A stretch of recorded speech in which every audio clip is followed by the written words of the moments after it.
Graça e paz, queridos. Amém. Glórias ao Senhor.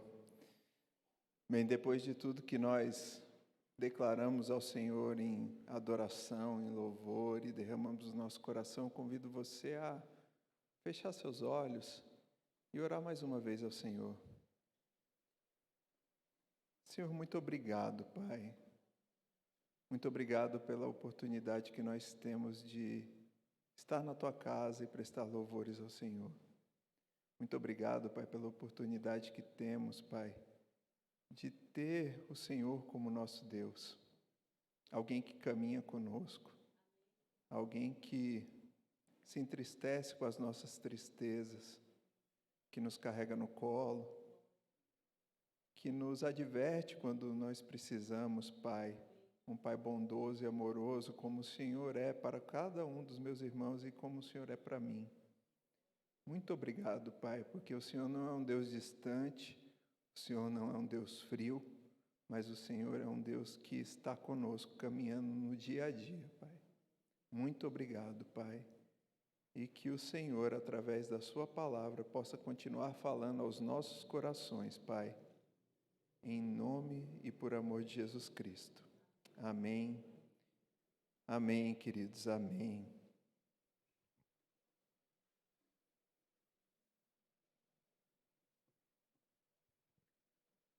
Hoje nós começamos mais uma série de exposições bíblicas, denominado O que Cristo pensa da Igreja.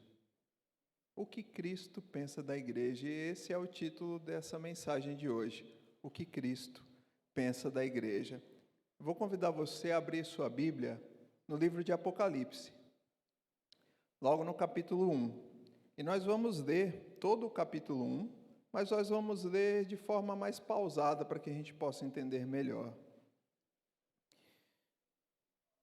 Essa série de exposições ela é baseada num livro homônimo do John Stott, O que Cristo pensa da Igreja. E nós falaremos sobre os 3 primeiros capítulos do Apocalipse, que tratam lá das cartas das famosas igrejas do Apocalipse. E nós vamos tratar dessas cartas de Cristo para a sua igreja. O que Cristo pensa da igreja é uma questão de grande interesse para todos os cristãos. Se não é, deveria ser. O que nós mesmos pensamos da igreja quando olhamos para dentro da igreja e o que os outros pensam olhando de fora também são questões importantes. E muitas vezes a gente se detém muito a isso, principalmente ao que os outros acham da igreja. Mas o fato é que mais importante do que o que os outros pensam da igreja, o que nós mesmos pensamos da igreja, é o que Cristo pensa da sua igreja. Essa é a questão mais importante, porque Cristo é o fundador, cabeça e juiz da igreja. E pensando na igreja, desde lá dos seus primórdios, desde quando ela começou, a igreja é um fenômeno extraordinário. Extraordinário. Desde lá dos seus primórdios, depois que Cristo ascendeu e a igreja começou a tomar o formato, a igreja saiu de uma reunião de poucas pessoas ali na Palestina, na região de Jerusalém, para uma igreja que a gente pode dizer que é uma igreja universal, porque ela está em todos os cantos do mundo. Outras religiões têm grande influência sobre o mundo, mas elas são mais localizadas e étnicas, mais geograficamente localizadas e mais étnicas, ou seja, estão mais limitadas a um determinado povo ou uma determinada região. Mas a igreja cristã, ela está presente em todos os cantos da terra.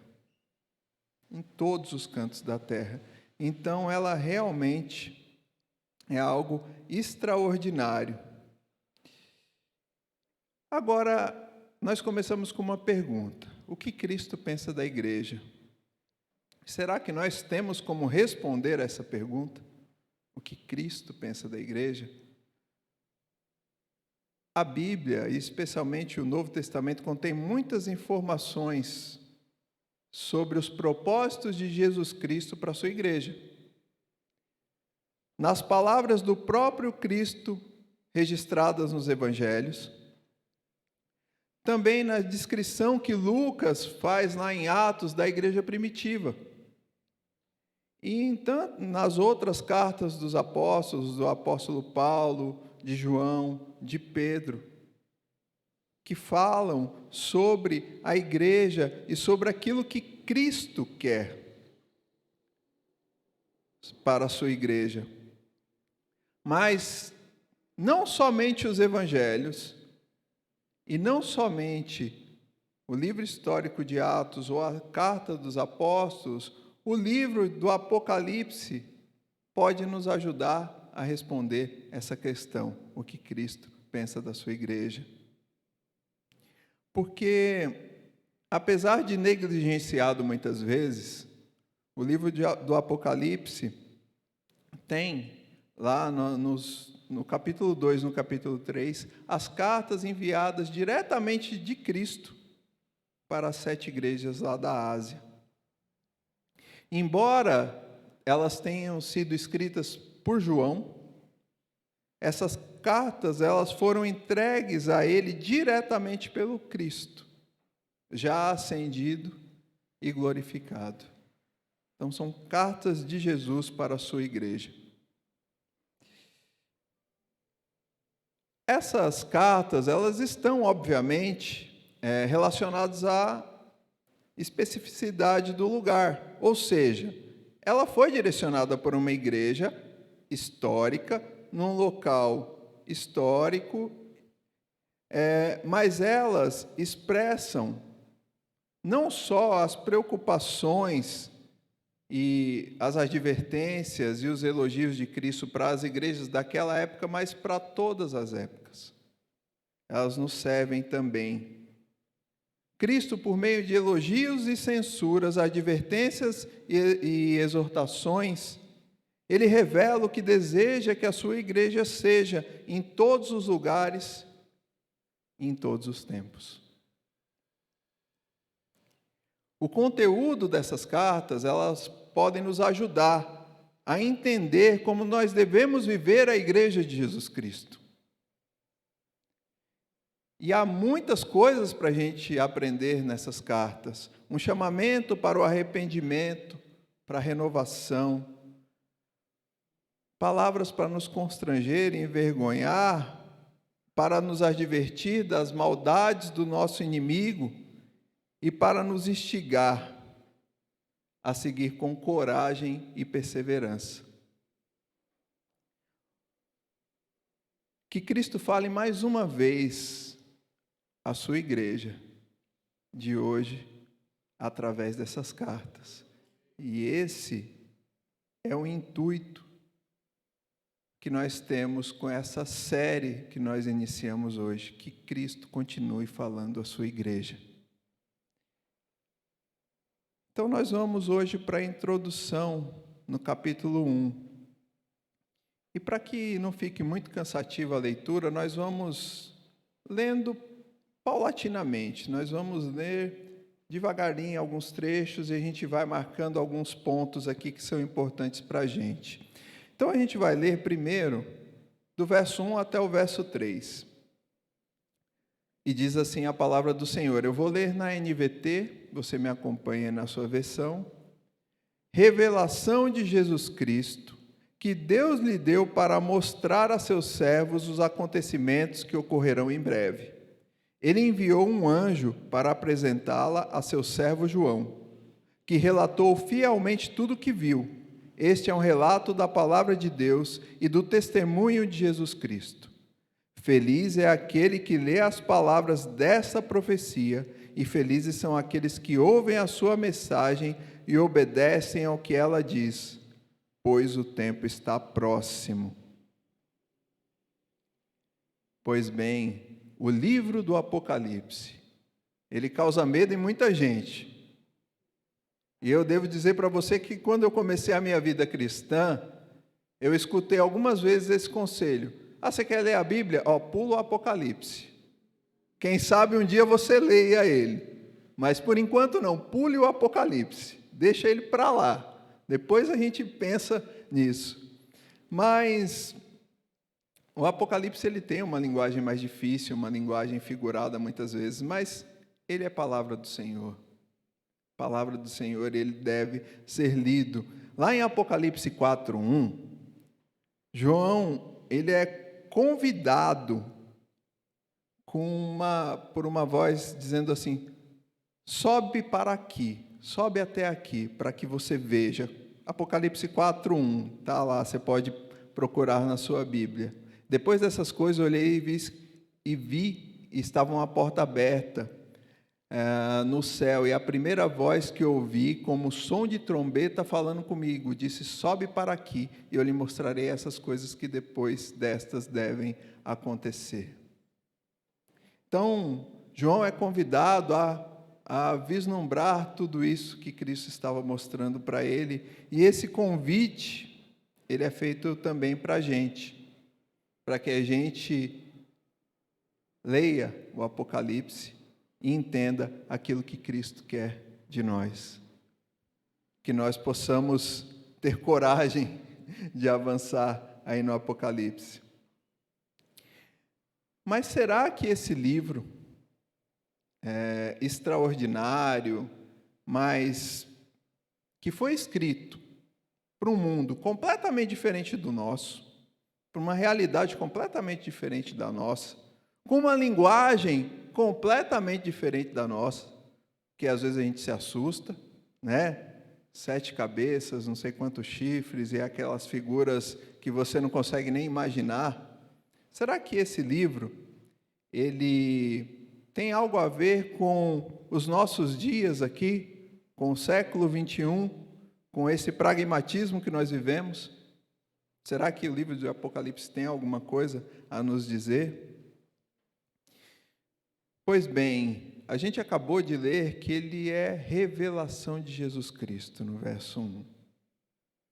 E ele foi escrito para o benefício não de uma minoria, mas de toda a igreja. E não só da própria época que ele foi escrito, mas para a igreja de todas as épocas. Porque assim como o restante da Bíblia, o Apocalipse ainda nos fala hoje. Assim como toda a Bíblia.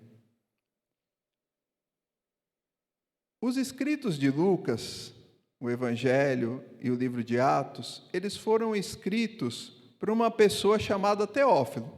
Vocês lembram lá, né? Então, se você quiser conferir, Lucas 1, verso 3 e Atos 1, verso 1. Foi escrito exatamente por uma pessoa. Mas nós não temos nenhuma dúvida de que, apesar de ter sido escrito para Teófilo, ele também serve para nós, não é? Tanto o livro de Atos, quanto o próprio livro de Lucas. As cartas de Paulo, elas foram endereçadas a pessoas, Timóteo, Tito, Filemão, mas também às igrejas, em Corinto, em Roma, em Éfeso. E a gente tem entendido que essas cartas também servem para a gente, ou não? Sim. E o Apocalipse? Que ele não foi endereçado a nenhuma comunidade específica, a nenhuma pessoa específica, mas ele foi endereçado aos servos de Jesus Cristo. Será que ele não serve para a gente? Então, que a gente use, né, esse livro que o Senhor deixou, a sua revelação para a sua igreja, para os seus servos, como maneira de entender a sua vontade. O Apocalipse é a revelação de Jesus Cristo dada por Deus a seus servos. E se sou eu um servo do Senhor, então essa revelação é para mim. E se você é um servo do Senhor, essa revelação é para você. Você não deve fugir dela. E apesar de um conteúdo difícil à primeira vista, a gente deve perseverar nessa leitura para que a gente possa desfrutar da promessa lá do versículo 3. Feliz é aquele que lê as palavras dessa profecia, e felizes são aqueles que ouvem a mensagem e obedecem ao que ele diz, pois o tempo está próximo. Então, que a gente persevere nisso. Então, o primeiro ponto é: essa mensagem é para mim e para você, essa mensagem é para os cristãos em todos os tempos. Vamos continuar a leitura, a partir do versículo 4.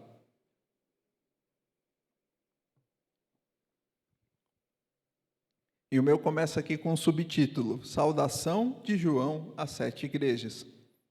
Versículo 4. Eu, João, escrevo às 7 igrejas na província da Ásia. Graça e paz a vocês da parte daquele que é, que era e que ainda virá, dos 7 Espíritos que estão diante do seu trono. E de Jesus Cristo, ele é a testemunha fiel dessas coisas, o primeiro a ressuscitar dos mortos e o governante de todos os reis da terra. Toda a glória seja aquele que nos ama e nos libertou dos nossos pecados por meio do seu sangue. Então vamos falar um pouquinho sobre o contexto histórico em que isso foi escrito. Porque João aqui ele endereça essa saudação às 7 igrejas. Então, qual era o contexto que essas igrejas viviam? Quais eram as dificuldades por que elas passavam? Qual era o momento histórico em que elas estavam inseridas? A província romana da Ásia, ela estava localizada onde hoje está a costa oeste da Turquia. E essas 7 cidades mencionadas, elas formam no mapa um círculo bem irregular, mas como se fosse um círculo, né? De forma que um mensageiro, se fosse enviado para visitar essas igrejas, ele visitaria elas numa ordem, fazendo quase como um círculo, e conseguiria visitá-las todas, partindo da ilha de Patmos, onde João estava quando escreveu o Apocalipse, onde ele estava banido. Ele chegaria a Éfeso, primeiro. Depois, ele viajaria para o norte até Esmirna e Pérgamo, para o sudoeste até Tiatira, Sardes e Filadélfia, e terminaria a sua jornada em Laodiceia. Ele precisaria manter só essa ideia de que ele estaria circulando essa região, que era uma região muito influente, de grandes cidades e de grande rota comercial.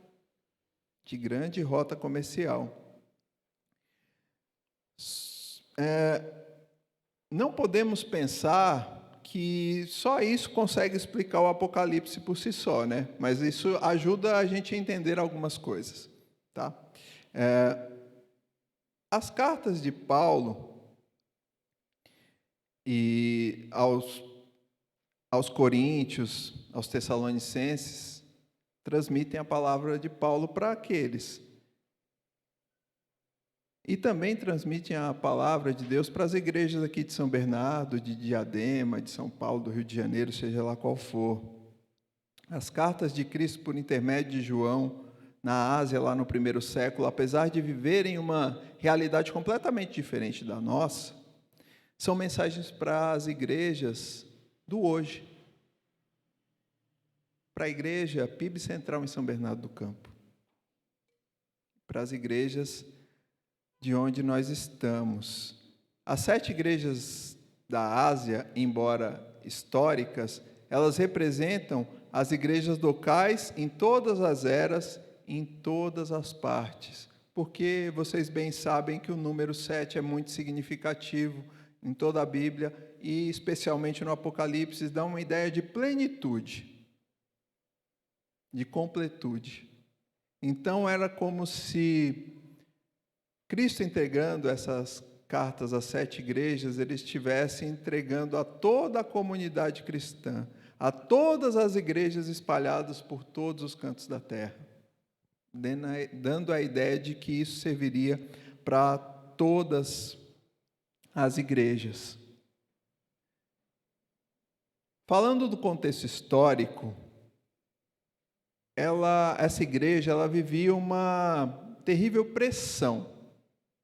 opressão também, por assim dizer, porque muito provavelmente Apocalipse foi escrito na época do governador romano, do imperador romano Domiciano, que foi quem sucedeu Nero. E a gente sabe pela história que Nero era um cara bem ruim, que fez barbaridades com os cristãos. A gente lê na história, a gente vê na Bíblia, nas cartas de Paulo, a perseguição de Nero, colocando cristãos como tochas vivas nas ruas de Roma. As acusações que ele fez, Paulo mesmo foi preso por conta disso. Só que as perseguições de Nero, elas eram mais esporádicas e se limitavam mais a Roma. Domiciano, ele começou uma perseguição mais sistêmica à igreja, e ele espalhou essa perseguição para fora dos limites de Roma, tanto que essas igrejas começaram a sofrer perseguição. Tanto que o João estava preso por conta de pregar a palavra de Jesus Cristo. Estava exilado na ilha de Patmos. Então, eles sofriam grande pressão, grande opressão. A perseguição a que elas estavam expostas, aquelas pessoas, algumas eram mortas na igreja, outras eram presas, outras eram excluídas do convívio da sociedade. Se você tivesse um negócio e você falasse que era cristão, ninguém ia querer fazer negócio com você. E você tinha, então, um exílio também, nesse sentido. Então, essas pessoas, essa igreja, recém-formada, pouco tempo, eles passavam por esse tipo de perseguição. Mas esse não era o único tipo de perseguição que essa igreja passava, não era o único tipo de aflição que essa igreja passava. A igreja também estava exposta aos falsos profetas. Há pessoas que se chegavam dentro da igreja e infiltravam-se nela para proferir falsos ensinos. Havia falsos profetas para todos os lados, que tentavam enganar a igreja com as suas filosofias heréticas e conseguiam muitas vezes enganar até cristãos professos. Homens e mulheres imorais também estavam contaminando a igreja por meio da sua influência. Se a gente pegar as cartas de Paulo, nós vamos ver muito disso. Os padrões de comportamento estavam sendo rebaixados, então a igreja sofria perseguição física do imperador, porque o imperador tinha uma sede de divindade, então ele queria ser adorado e não admitia que ninguém fosse adorado no lugar dele. A igreja sofria com os falsos ensinos, e a igreja sofria com a imoralidade que se adentrava na igreja. Perseguição, engano, pecado. Esses eram fenômenos que João via naquelas igrejas.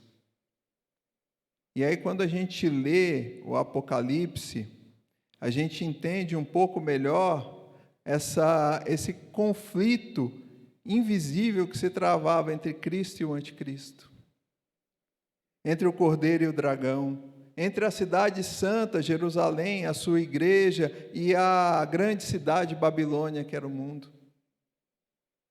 O ataque do diabo à igreja de Cristo era um movimento que atuava em muitas frentes, mais do que uma batalha humana, era uma batalha espiritual que a igreja passava. E o diabo atacava em muitas frentes. Como eu disse, fisicamente através da tortura, da perseguição do imperador, de forma intelectual, tendo os seus ensinos questionados por falsos profetas, e ainda da forma moral, tendo seus padrões éticos corrompidos. Essas eram as 3 estratégias que simbolicamente o livro de Apocalipse nos apresenta como o dragão, a besta do mar e a besta da terra, e a prostituta. Só que, pensando em nós, pensando na igreja do hoje, você fala assim, isso aí era para aquela realidade. Mas pensando hoje, será que o diabo mudou a estratégia dele? As estratégias do diabo continuam as mesmas. Em muitos lugares do mundo, o evangelho, a pregação do evangelho é acompanhada de perseguição, de tortura. A gente bem sabe disso, pelos relatórios, pelos nossos missionários. Graças a Deus não é a nossa realidade no Brasil. Não temos essa perseguição física, ainda. Mas nós temos e sofremos, e a igreja continua sofrendo com falsos ensinos, e muito. A igreja continua sofrendo com falsos ensinos. Quantas vezes você deve ter ouvido filosofias entrando na igreja de forma sutil, com palavras bem ditas que convencem, que tem um som bonito e que você olha, mas não é bíblico. Mas consegue convencer muita gente, e muita gente se corrompe por causa disso, que foge da palavra de Deus. Porque o ataque não precisa ser direto. Não precisa, as pessoas normalmente não vêm e confrontam diretamente a igreja, mas elas vão entrando de forma bem sutil, com as suas ideias, com aquelas palavras bonitas, e aí vão corrompendo a igreja de Jesus Cristo. E da mesma forma acontece com os padrões morais. Mas hoje em dia isso é normal. Mas hoje em dia todo mundo faz. Aí você fala, hoje em dia, naqueles dias lá já acontecia isso.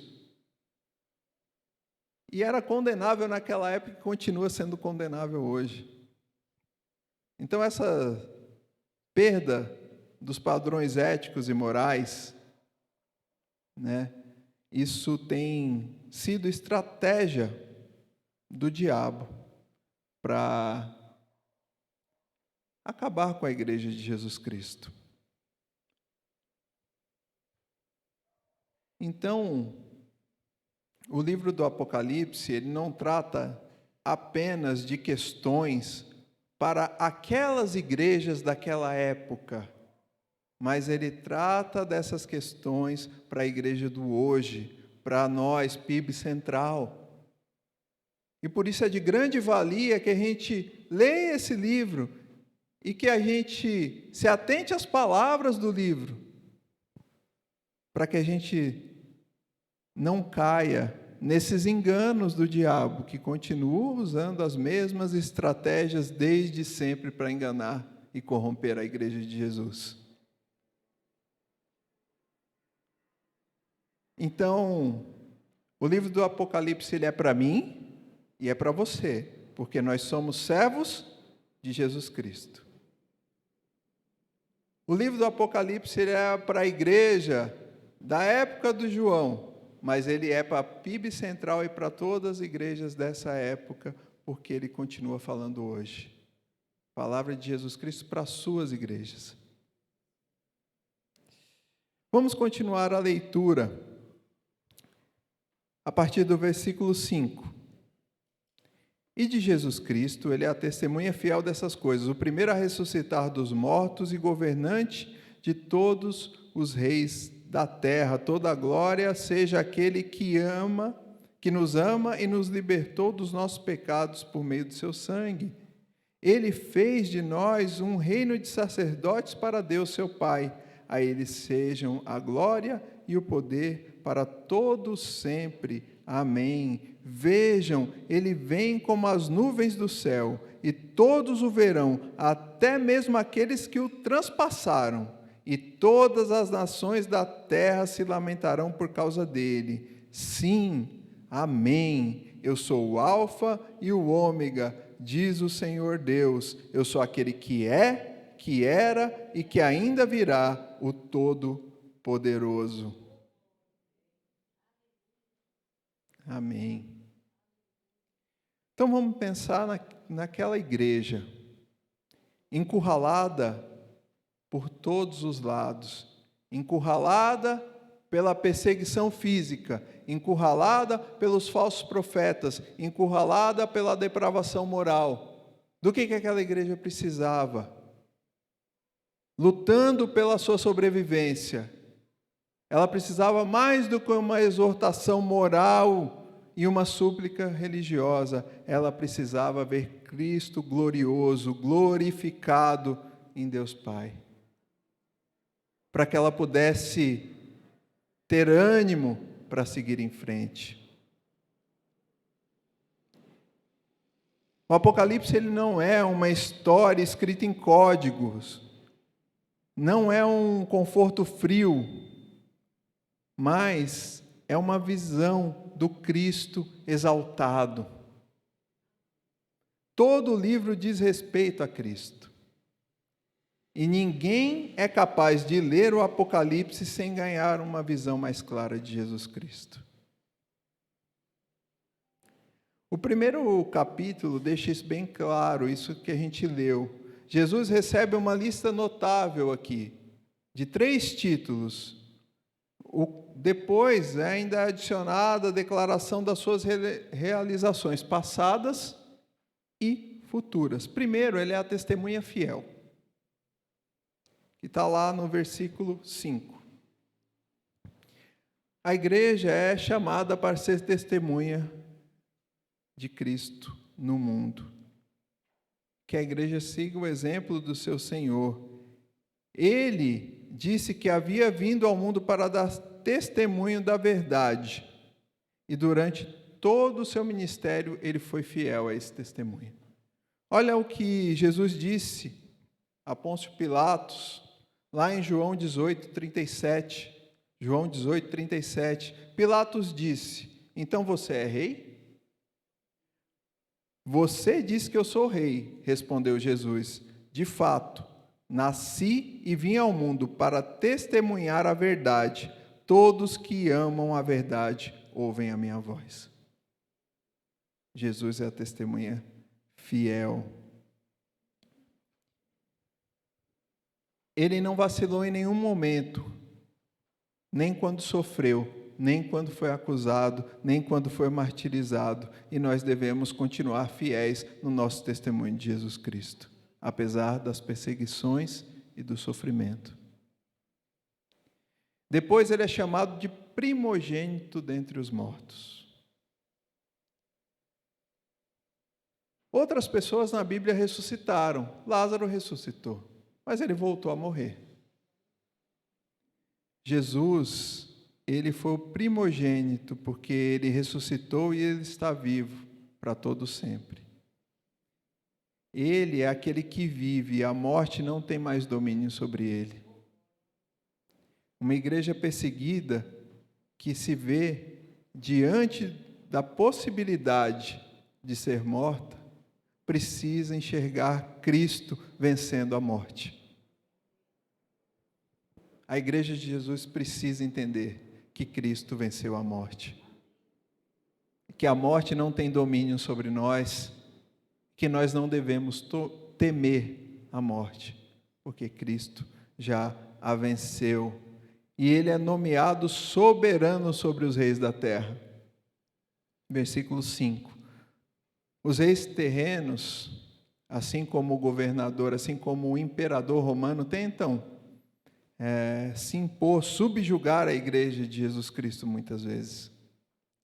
Mas os senhores humanos não podem dominar a vida dos cristãos, porque nós pertencemos ao Senhor Jesus Cristo. É Ele que dirige os assuntos e os destinos das nações. Ele rege os reis da terra. Ele é o rei dos reis. Seu império é mais amplo do que o domínio de Roma ou qualquer outro domínio, porque o seu domínio é universal. Jesus é o Senhor sobre todos os reinos da terra. Então aquela igreja, ela precisava ver Cristo glorificado, Cristo como aquele que é a testemunha fiel, que apesar das perseguições, apesar das dificuldades, ele continuou fiel e testemunhando a verdade. Precisava enxergar Cristo como o primogênito dentre os mortos, porque apesar das perseguições, apesar da possibilidade iminente da morte, Cristo venceu a morte. E a igreja precisava enxergar aquele que era o seu dono, aquele que é o seu dono, como alguém que venceu a morte. E apesar da perseguição dos reis da terra, a igreja precisa enxergar Cristo como aquele que tem o domínio sobre todos os reinos. E isso traz à igreja um alento. Isso traz o renovo, porque olhar só para a situação, olhar só para a perseguição, olhar só para as coisas que acontecem aqui, perder de vista a expectativa, perder de vista o Cristo glorificado, nos faz desanimar. Mas aquela igreja, assim como nós, precisa continuar enxergando o Cristo glorificado.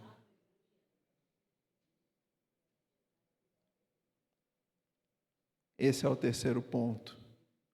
Então a mensagem é para mim e para você. A mensagem é para todas as igrejas e todos os tempos. É para a PIB Central em São Bernardo do Campo. E para a igreja não desanimar, ela precisa continuar enxergando o Cristo soberano e glorificado sobre todas as coisas, aquele que é o primogênito dentre os mortos. Vamos continuar a leitura a partir do versículo 9 aí de Apocalipse 1. Eu, João, irmão e companheiro de vocês no sofrimento, no reino e na perseverança para o qual Jesus nos chama, estava exilado na ilha de Patmos por pregar a palavra de Deus e testemunhar a respeito de Jesus. Era o dia do Senhor e eu me vi tomado pelo Espírito. De repente, ouvi atrás de mim uma voz forte como o toque de uma trombeta. E a voz dizia: escreva num livro tudo o que você vê e envie-o às 7 igrejas nas cidades de Éfeso, Esmirna, Pérgamo, Tiatira, Sardes, Filadélfia e Laodiceia. Quando me voltei para ver o que falava comigo, vi 7 candelabros de ouro. E em pé entre eles havia alguém semelhante a um filho de homem.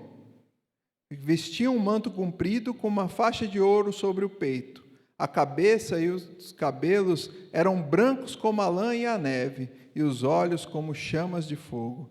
Os pés eram como de bronze polido, refinado numa fornalha, e a voz ressoava como fortes ondas do mar. Na mão direita tinha 7 estrelas, e da sua boca saía uma espada afiada de 2 lados. A face brilhava como o sol em todo o seu esplendor. Quando o vi, caí a seus pés como morto. Ele, porém, colocou a mão direita sobre mim e disse: não tenha medo. Eu sou o primeiro e o último. Sou aquele que vive. Estive morto, mas agora vivo para todo sempre e tenho as chaves da morte e do mundo dos mortos. Portanto, escreva o que você viu, tanto as coisas que estão acontecendo agora, como as que acontecerão depois. Este é o significado do mistério das 7 estrelas que você viu em minha mão direita e dos 7 candelabros de ouro. As 7 estrelas são os anjos das 7 igrejas e os 7 candelabros são as 7 igrejas. Até aquele dia, em que ouviu a voz da trombeta, João, o apóstolo João, ele experimentou o banimento, tribulações, muito mais do que ele havia experimentado o esplendor do reino de Deus. As montanhas e as ilhas e as minas da ilha de Patmos eram um ambiente próprio para causar depressão e não encorajamento. Mas apesar de João estar fisicamente em Patmos, naquele dia o Senhor achou-se também em espírito. E da mesma forma que muito tempo antes Jacó usou um travesseiro de pedra e tornou o próprio portal do céu, uma voz ecoou e João voltou. Da cena daquela ilha no Mediterrâneo para uma visão gloriosa da realidade de Cristo. A atenção de João voltou-se para a presença de Jesus quando ele ouviu uma voz forte atrás dele. E virou-se e viu 7 candelabros de ouro, e no meio deles alguém como um filho do homem. Ou seja, ele viu uma figura humana, e embora o que ele tenha visto era mais que um simples homem. Era glorioso e sublime, assim como o filho do homem na visão de Daniel. Lá em Daniel 7:13, ele viu Jesus glorificado. A semelhança de homem, mas com corpo glorificado. Olha o que diz lá Daniel 7:13 e 14. Depois, em minha visão, naquela noite, eu vi semelhante a um filho de homem, vindo como as nuvens dos céus. E ele se aproximou do ancião e foi conduzido à sua presença. Recebeu autoridade, honra e soberania, para que todos os povos de todas as raças, nações e línguas lhe obedecessem. Seu domínio é eterno, não terá fim. Seu reino jamais será destruído. Foi esse filho do homem que João viu. Jesus Cristo. Jesus Cristo no seu corpo glorificado, aquele que é o governante de toda a terra.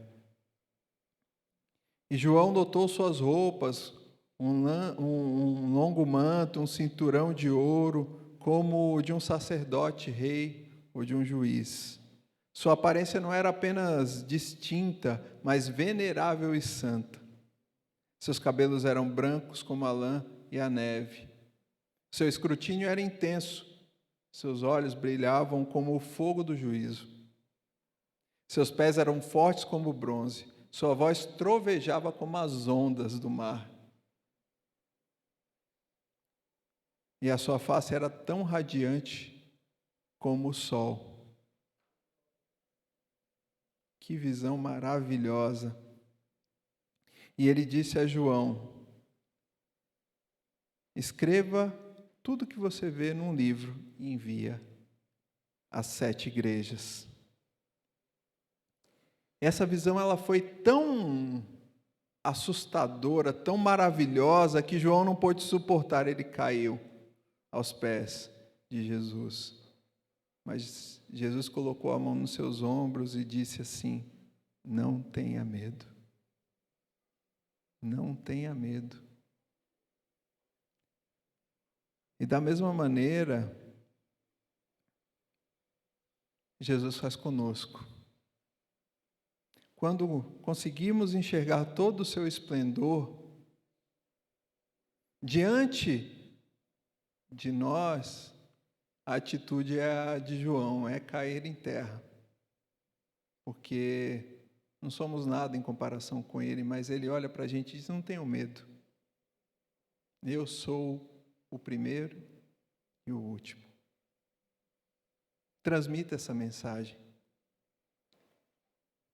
Continue transmitindo essa mensagem.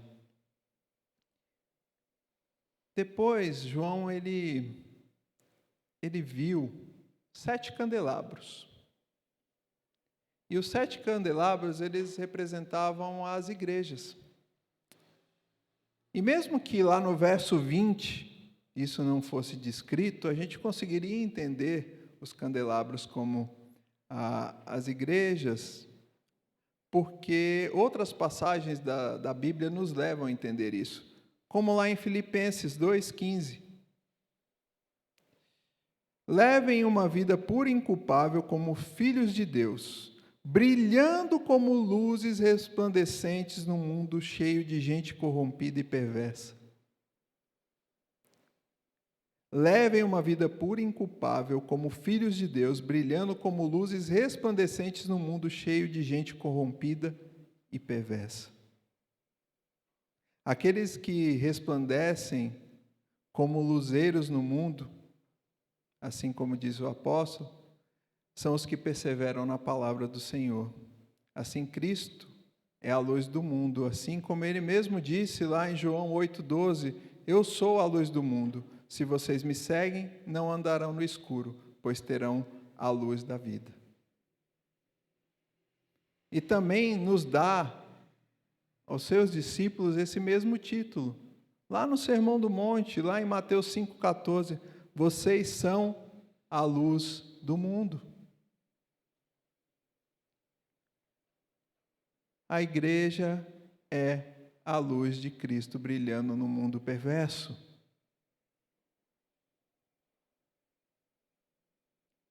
A igreja é a luz de Cristo brilhando na escuridão de um mundo perverso. O segundo conjunto de luzes não é tão simples assim de entender, que fala das estrelas. E existem algumas sugestões, que essas estrelas, elas seriam, esses anjos seriam os líderes da igreja, os seus pastores ou os seus bispos, apóstolos, enfim, seriam mensageiros que representariam a sua igreja. Outros entendem que seria o espírito, no sentido da etnia, do caráter da igreja. Seria o espírito da igreja. Mas é um tanto difícil de entender, outros nos levam a entender talvez a explicação mais simples, seriam que realmente são anjos. Você vai me perguntar como é que funciona isso? Não sei. Não sei. Exatamente como funciona? Não sei. Mas existem outras passagens que nos levam a entender, né, que existem anjos, e a gente mesmo ora muitas vezes para que os anjos do Senhor acampem ao nosso redor, para que nada de mal nos aconteça. Jesus, quando foi tentado, o próprio diabo disse para ele, se você der ordem aos seus anjos, eles vão vir aqui. Mas o fato é que esses anjos também seriam como luzes para iluminar na escuridão do mundo. O fato é que essas luzes, tanto da igreja como dos seus mensageiros, dos seus anjos, seja lá qual for a sua interpretação, elas devem brilhar no mundo. Mas essa luz é emprestada, porque quem resplandece é o sol, que é Jesus Cristo. E assim como a lua não tem a sua luz própria, mas ela resplandece a luz do sol, assim é a igreja que resplandece a luz de Cristo. Nós não temos luz própria, nós resplandecemos a luz de Cristo, uma luz que nos é emprestada por Ele. E que assim deve ser. Talvez nós devamos entender que a igreja,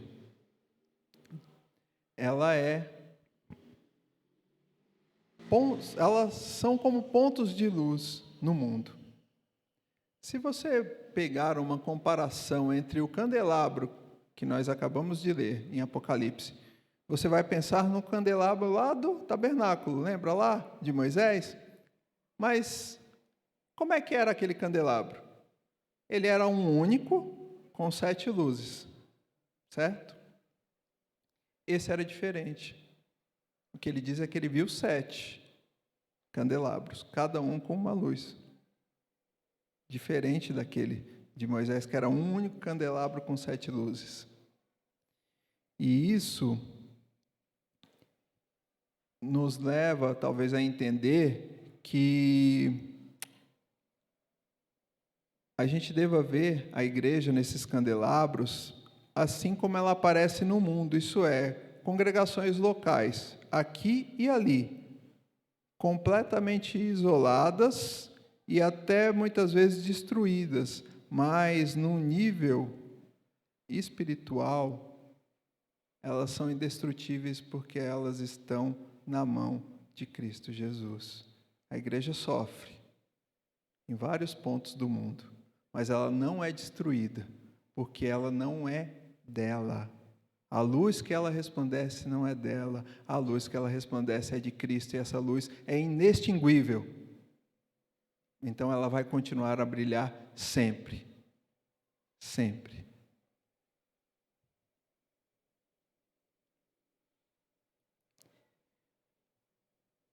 Nós devemos ser as lâmpadas que brilham num mundo mergulhado em trevas. Lâmpadas constantemente ameaçadas de extinção, perseguidas, injuriadas, maltratadas muitas vezes, mas inextinguíveis na mão do seu Criador. Então, a Igreja de Jesus Cristo, ela é a luz no meio das trevas do mundo. Apesar de todo o sofrimento, apesar de toda a dificuldade, a Igreja continua sendo a luz de Cristo para um mundo em trevas. Já para concluir, como Cristo vê a sua igreja, o que Cristo pensa da sua igreja, nós descobriremos em detalhes nas próximas mensagens. Cenas dos próximos capítulos, em que a gente vai analisar cada uma das cartas. Mas o fato é que Cristo tem direito de pensar o que quiser e dizer o que quiser da sua igreja. Porque, em primeiro lugar, a igreja é dele. Ele edificou sobre ele que é a pedra e ele prometeu que as portas do Hades não iriam vencê-la. Lá em Mateus 16, 18. Ele é o cabeça e a fonte de vida da igreja. Cristo conhece a igreja de forma íntima. Tanto que em cada uma das 7 cartas que nós vamos ler, ele começa com conheço ou sei. Conheça as suas obras, o seu trabalho árduo e a sua perseverança. Conheço as suas aflições e as suas pobrezas. Sei onde você vive, onde está o trono de Satanás. Conheça as suas obras, o seu amor, a sua fé, a sua perseverança. Ele caminha entre os candelabros, vigiando e supervisionando as suas igrejas. Jesus é aquele que estava entre os candelabros, andando, caminhando, ajudando a sua igreja. Ele é o pastor do seu povo. Afinal, como Cristo vê a sua igreja? Em cada uma das cartas que segue, Jesus ressurreto dá ênfase, seja na repreensão ou no elogio, em um aspecto particular de uma igreja ideal. Juntas, essas características, elas constituem marcas de uma igreja verdadeira e viva. Elas indicam o que Cristo pensa da sua igreja, como ela é e como ela deveria ser. Então, que a gente caminhe juntos, né? Trilhando em cada uma dessas cartas de Cristo à sua igreja, tomando como se fosse para nós, entendendo aquilo que Cristo deseja da sua igreja. Amém? Amém. Vamos orar mais uma vez? Aleluia, Senhor. Muito obrigado pela tua palavra, Senhor Deus, que, assim como o próprio texto que nós lemos, ela é como uma espada de dois lados, penetrante, e ninguém pode permanecer inerte à tua palavra, Pai. Que o teu Santo Espírito nos ajude, Pai, a viver aquilo que o Senhor quer de nós como igreja do Senhor. Nos ajude nisso, Senhor Deus, e continue conosco. É assim que nós oramos, agradecidos em nome e por amor de Jesus.